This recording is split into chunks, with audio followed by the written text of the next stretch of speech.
اچھا جی، ہوا کا رخ بدل رہا ہے اور زمانے کا چلن بھی بدل رہا ہے۔ اہل علم حق کی تلاش میں، اور حق تو مولا علی علیہ السلام کے ساتھ ہے۔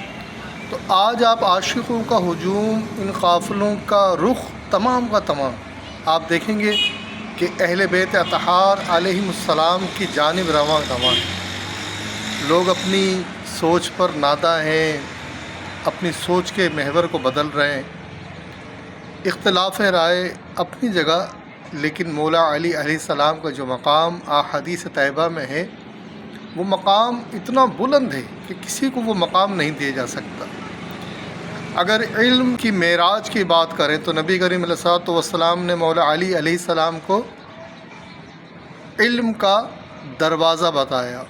جس علم کا شہر مصطفیٰ ہیں علیہ السلام، اسی شہر کا دروازہ مولا علی علیہ